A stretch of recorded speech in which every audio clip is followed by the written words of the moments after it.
আপোনালোকে ইমানখিনি মূল্যৱান সময় আমাৰ বাবে দিছে তাৰ কাৰণে ধন্যবাদ। নিৰজনকা আচলতে আমাৰ বাবে আৱেগ। এনেদৰে আমি মায়াবিনী গীতটি অনুষ্ঠানটিত প্ৰদৰ্শন কৰিছিলোঁ।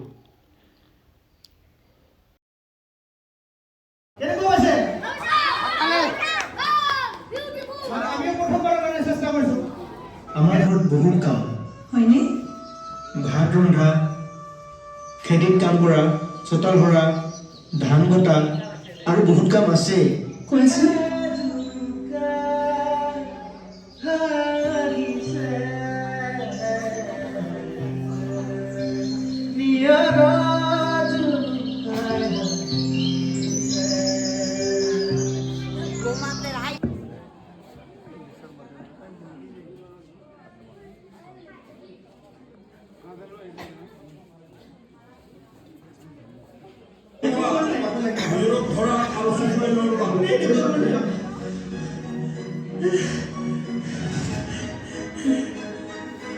লৈ যাওক যাব তুমি কাৰাদণ্ড দিয়ক দিয়া দুখীয়া শাস্তি পাবই লাগিব।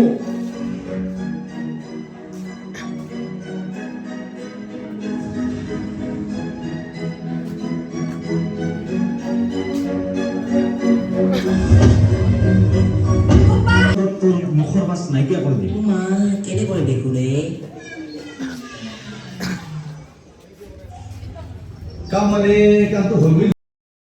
তো আমি এনেদৰে মায়াবিনী গীতটি গাইছিলোঁ যাতে জুবিনদাৰ আত্মাই শান্তি লাভ কৰে আৰু য'তেই আছে ভালে থাকক, দাদা ভালে থাকক।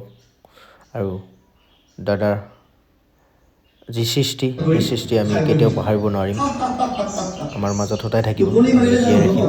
নিউজৰ পৰা থাকিব লাগিব ভিডিঅ'টা। এতিয়াও বাকী আছে অৱশ্যে হয় আপোনালোক ডাঙৰ মানুহ ডাঙৰ কামত থাকে কিয় তেনেকৈ ময়ো আপোনাৰ দৰে। পিছে এতিয়া মই আহোঁ, আপুনি যিমান পাৰে সোনকালে কাগজখিনি গোটাই ল'ব।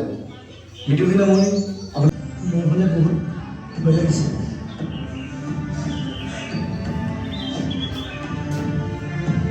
দাদা মই একো কৰা নাই দাদা। কিন্তু আপোনালোকে পাৰিলে আমাক অকণমান সহযোগিতা কৰিব, সকলোৱে শ্বেয়াৰ কৰিব দেই। মোৰ ইউটিউব চেনেল তোমাৰ চনৰ মিউজিকত আছে, সকলোৱে শ্বেয়াৰ কৰিলে ভাল পাম।